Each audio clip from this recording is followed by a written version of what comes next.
Namaste and welcome to React Bets. Today, I am here with another Appwrite video. Do you know that Appwrite recently launched new Appwrite version 1.1 with massive design overhaul? The Appwrite console now uses Vault Kit and new designs. But today's video is not about Appwrite 1.1. Today, we are going to talk about another issue that many people have been interested to learn about in the community. Recently, I've been hearing many people asking how to contribute to Appwrite. So, this video is dedicated on that topic, how to contribute to Appwrite. So, contributing to Appwrite. Before you want to contribute to Appwrite, if you are new to this channel, if you are watching my videos for the first time, let's talk about Appwrite. What is Appwrite? Appwrite is an open source project. It's being maintained by awesome team at Appwrite, and I'm one of the team members, one of the maintainers of Appwrite as well. So Appwrite is an open source tool for what? It's a backend as a service for developers. Appwrite is open source, secure backend as a service that people can use with web, mobile, Flutter, or any platform.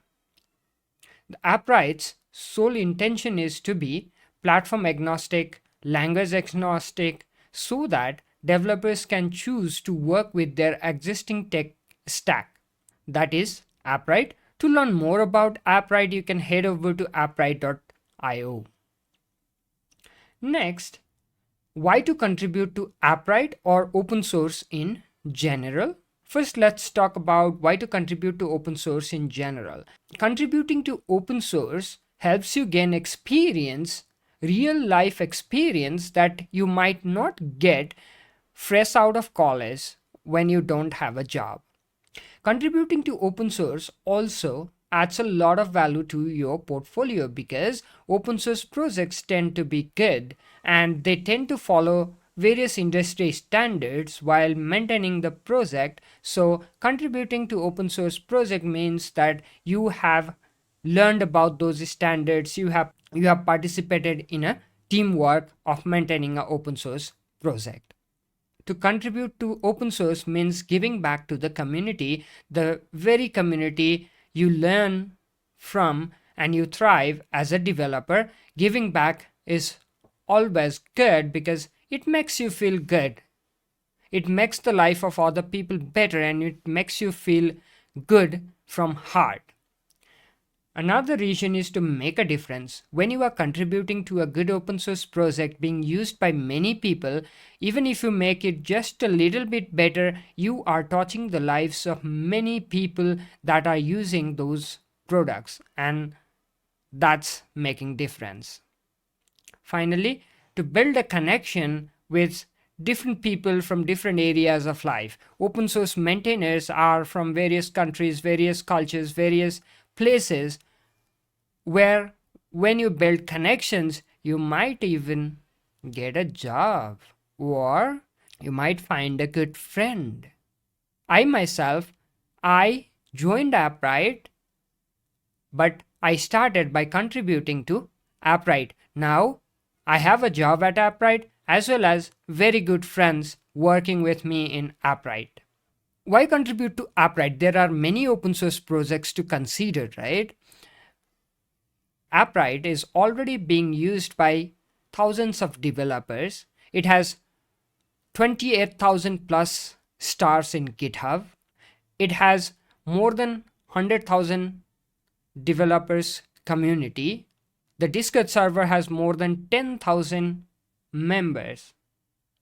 Appwrite has already proven to be a good project in the open source. Many people are already using it, self-hosting Appwrite and using it to build their awesome products. So contributing to Appwrite means you learn to build a great product like Appwrite. You learn to contribute to a open source project that is being used by many developers all around the globe, and the benefits are countless. Where to start if you want to contribute to Appwrite? The two links that I would provide is the Appwrite GitHub, github.com/appwrite/appwrite. This is the main repository. If you head back to github.com/appwrite, the GitHub organization, there are many other repositories. I'll talk about some of those in the last section. And another is appwrite.io/discord, the Discord community of Appwrite, where 10,000 plus developers come together to build Appwrite. Not to overwhelm you, these are the two links that you should follow to get started, to know about Appwrite and to learn more about how to contribute to Appwrite. So to start contributing, the very first thing I would recommend you is to go through the contribution guideline. And Appwrite has a pretty detailed, pretty nice contributing.md file in the repository, which you can learn to find out different ways you can contribute to Appwrite. We'll talk about those in this video as well. So once you watch this video, go to contributing file and look at the details. What do you need in your development environment in order to work with Appwrite? So Appwrite is built with Docker stack. So you will need Docker and Docker Compose. The code editor of choice, you can use any code editor, but I'm suggesting Visual Studio Code with various PHP extensions. I extensively use it myself, and you might already be using it, so why not? And PHP 8, which is not recommended because Appwrite builds with Docker, everything is included in the Docker file, but having PHP 8 in your system gives you some additional benefit while using Visual Studio Code. And finally, Node.js and NPM. If you want to work with the Appwrite's UI side, the console and other stuff, you need Node.js and NPM as well in your system. So once you have configured your development environment, how to start working on any issues or features? So what you can do is, in order to find an issue to work on, you can browse open issues. Or if you have a feature in mind, you can create a feature request in the issues, and when the team agrees, when the team provide feedback and agree, you can start working on those as well. But if you find an open issue that you'd like to contribute on, you can comment on the issue to let the team know that you are working on it. Communicate with the team on Discord if you have any issues, and fork and start working. So if you don't understand the term fork, then you'll have to learn a little bit more about Git and GitHub culture, because to contribute to open source, you need to learn some basic things like Git and Git repositories. It might be GitHub, GitLab, Bitbucket. Once you know one of them, you know all of them.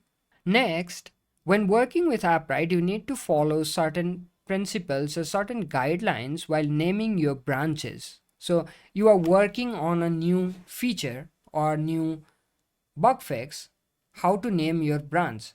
Here you can see an example. The branch naming convention is to have a type -issue ID -description. So for example, doc 548 submit a pull request section to contribution guide. First, the type can be either feature, which is a new feature, documentation only change, CI/CD related system changes, fix, a bug fix, refactor, a code change that neither fixes or nor adds a feature. So these can be different types. After the type, you give a hyphen and give the issue number, the number of the issue that you are working on. Then you give a hyphen and give a description, very short description of what you are working on. And whenever you commit, you must include proper commit message and description of changes that have been made in the contribution.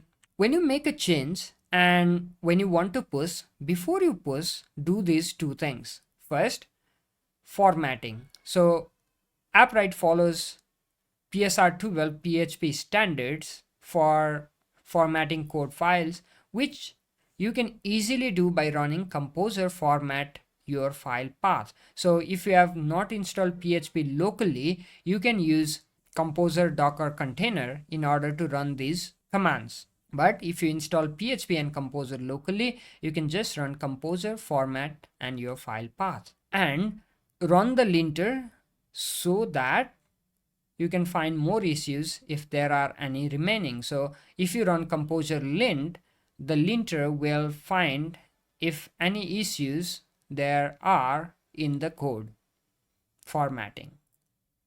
Okay, so before you push, make sure you follow the standards, you properly format your code.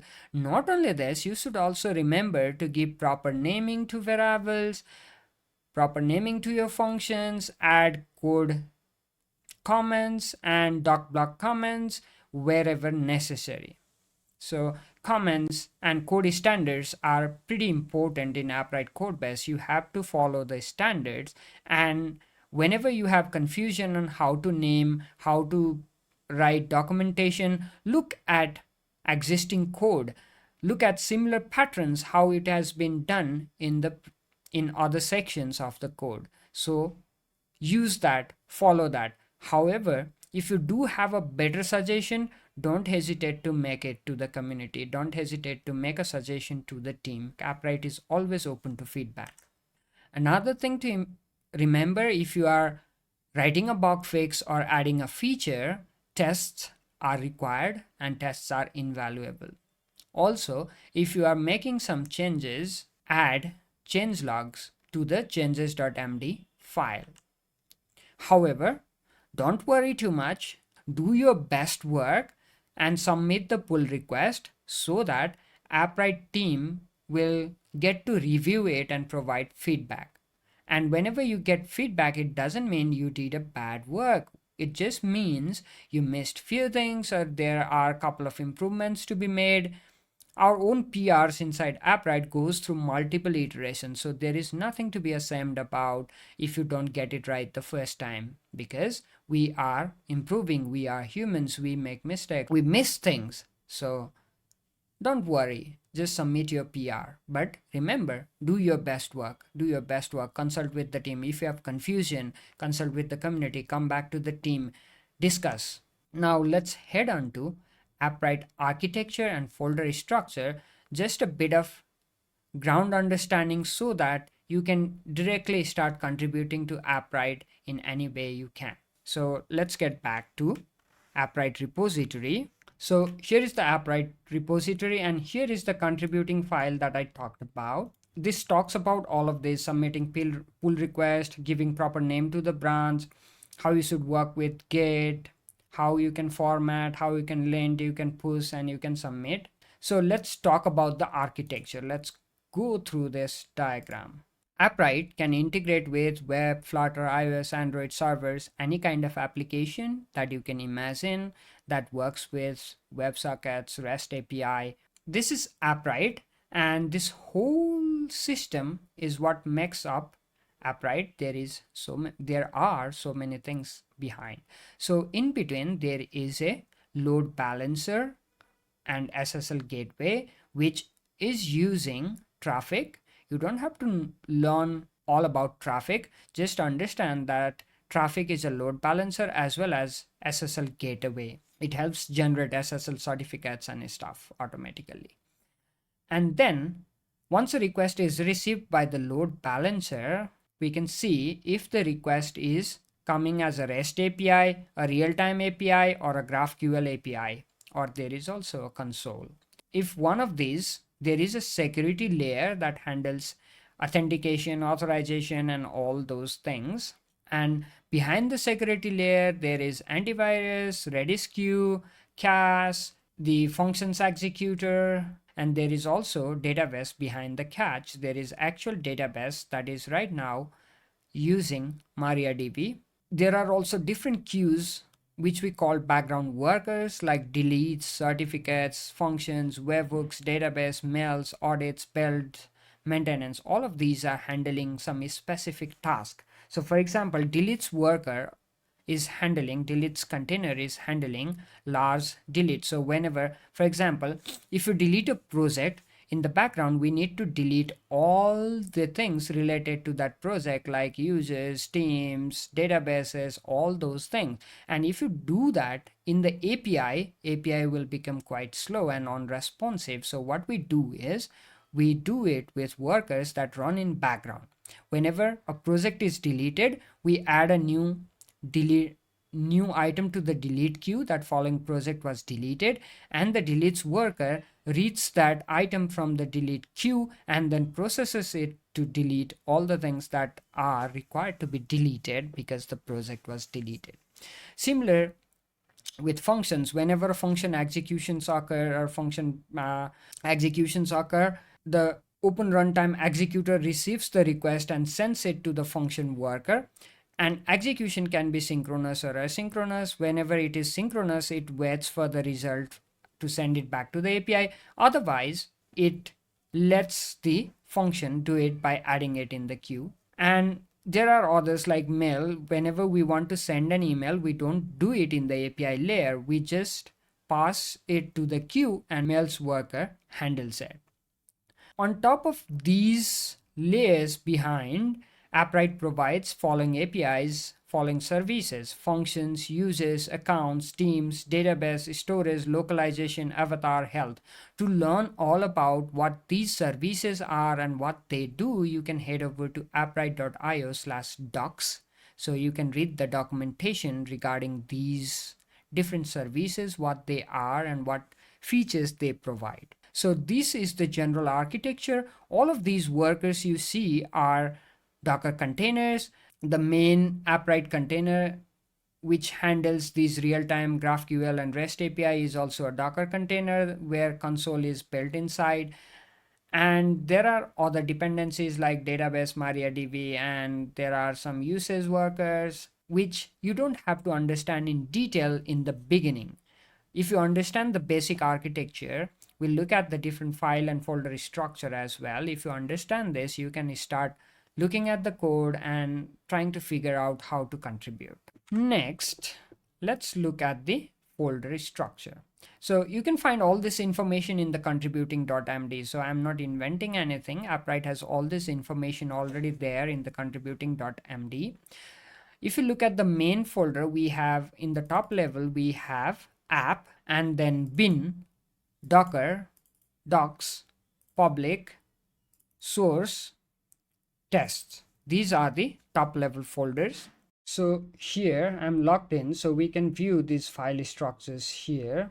If we go to app, we also have assets, configs, this console, which is a submodule now, controllers, tasks, views, workers. Assets are just static assets, like we have geodatabase, IP database, and we have some fonts as well. Config are different configuration files that are required by Appwrite that provides various informations like collections, authentication, errors, platforms, various different things. And we have others like avatars, local, and specs as well. You can look into those in details. Controller, this is where the magic happens. This is where the main Appwrite controllers are, where we have general, Mac, web that runs the console, and basic home like login page and all those things. Then we have shared, which is shared in the API, shared controller. And finally, inside API, we have all the service controllers, including account, avatars, databases, functions, health, local, projects, storage, teams, users, GraphQL. And then inside tasks, there are CLI tasks. We looked at the architecture. There were different workers and different behind the scene, behind the queue things. Those are these tasks and workers. So tasks and workers are something that runs on CLI. Sometimes they run on loop like maintenance. Sometimes they just run for one time like SDKs, which we use for generating SDKs, SSL, which we use for generating SSL certificates, and these kind of tasks. Views, now that we have moved to Civart kit, so we don't have many things here, just some errors, some robots and stuff. Then we have workers, so these are other behind the scene things that you saw in the architecture: bills, certificates, audits, databases, deletes, functions, mails, messaging, webhooks. So all these workers are working behind the scene.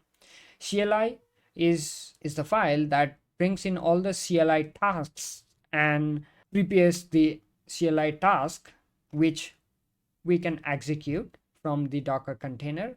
Executor is required for function executor for cloud functions to properly handle execution. HTTP is where the Appwrite server starts. It uses the SUL server and all the SUL handling is done here. Init is where various settings and constants and various configurations are handled and loaded. Preload file is just preloading different PHP classes. Real time is where the real time magic is happening. The WebSockets and stuff is happening. The real time API is happening in the realtime.php. Apart from this, there is bin. Bin is just bin files for our workers and CLI tasks so that we can easily execute them inside our Docker container. Dev, this is required in development mode if you want to use debugger. Docs, these are our documentation folder where we have different SDK documentation, different services, all the documentations related things here. And then another important folder is the source folder where we have the source code, different implementations of classes. For example, if you want to contribute a new OAuth provider, you can see the existing ones here and contribute new one inside this folder starting from here. Then there are other things like detector, Docker, event, extend. You can go through this source code to learn more about what they are doing inside source. And then finally we have tests where we have benchmarks, end-to-end test, extensions, resources, and unit tests. So these are the test related things. Apart from this, we have some top level files, changes.md, where you need to add changelog whenever you make a change, contributing.md, which we just looked at, and then Docker file, which is our main Docker file which runs all the Appwrite containers, and readme file in Chinese, license, security, composer, Docker compose. All these are required to run Appwrite in development mode. And let's get back to contributing.md. And Appwrite dev version uses port 80 and 443. You need to make sure that ports are empty, or you need to change the port in docker compose.ml. And if we talk about technology stack, we can see that what we are using Redis, MariaDB, InfluxDB, StatsD, ClamAV, ImageMagick, WebP, SMTP, Rescue, all of these things.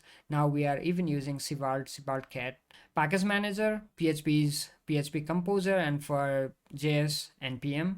Coding standards, scalability. So all of these things you need to learn about these things, how you can introduce new features, how you can build and deploy Appwrite, these kind of things, how you can generate new SDKs. All of these are in contributing guideline, but you don't have to go through all of those. You can focus your mind on things that you want to know, where you want to contribute. Here is even how you can set up debugger, how you can run benchmarks, how to run formatting, linting, and also there are, if you want to contribute to certain part of Appwrite, like if you want to add support for new OAuth2 provider, there are tutorials. There are tutorials about Appwrite environment variables, running Appwrite in production, and adding storage adapter, and all those things. You can learn about those and start contributing to Appwrite. The first step is you need to start working on it. You need to start contributing and learn along the way. First step, you need to take the first step and start contributing. Now let's go back to our presentation. We have learned just the basics about Appwrite architecture and folder structure. I hope it will be helpful if you want to contribute to Appwrite. Now we just looked at Appwrite, which is a single repository, but Appwrite is made up of so many things, and there are so many repositories that you can contribute to. So major of them, I'm only listing 3 of the major ones. You can find all of those if you go to Appwrite and Open Runtimes and Utopia PHP. These are different organization. I'll provide the links to all of these resources in the description. Make sure to go to those. So first one is SDK. So if you don't have experience with PHP and you don't want to contribute to Appwrite core, what you can do, Appwrite has many different SDKs for different programming languages, and you can contribute to any of them, whichever you are comfortable with. However, there is one thing, you cannot directly contribute to Appwrite's generated SDK that live in GitHub. What you have to do is, once you make it working locally on the SDK, you have to translate it back to SDK generator templates. So SDK generator is using tweak templates in order to automatically generate the SDKs of Appwrite. So there is a little bit of learning curve there, just a little bit of PHP knowledge is required. But if you can make it work in the SDK itself, you can easily translate it back to the templates. Another is Open Runtimes, one of the recent organization where Appwrite Cloud Functions runtimes live. You can contribute to different runtimes there. You can contribute examples, you can contribute demos in the runtimes, you can contribute directly to runtimes to make it better. And Utopia PHP libraries. Appwrite is built on top of PHP, and Appwrite has built Utopia PHP libraries. There are more than 13 different libraries for PHP to work with databases, to build APIs, to work with Soul, all those different libraries where you can contribute to if you know PHP or if you want to learn PHP. That would also be a best place to start contributing before moving on to Appwrite itself, because it might be overwhelming to contribute to Appwrite. As you saw, it's a very large project. However, if you go to one of these repositories, SDK Generator, Open Runtimes, or Utopia PHP libraries, these are small parts of Appwrite where you can easily start contributing because they are small, they have few features, and they are easy to grasp. However, there are other ways as well. You can write tutorials and make videos about Appwrite. You can use the product report box or provide constructive feedback. You can build demo projects on top of Appwrite and provide it openly on GitHub. You can build templates for different platforms on top of Appwrite and provide it to the open source community. So these are other ways that you can contribute to Appwrite. Thank you everyone for watching this tutorial. I hope this was helpful for you to get started with contributing to Appwrite. If you want to learn more about Appwrite, the best place again would be to go to appwrite.io or github.com/appwrite or appwrite.io/discord. Join the Appwrite's Discord community. Thank you. See you again in the next video.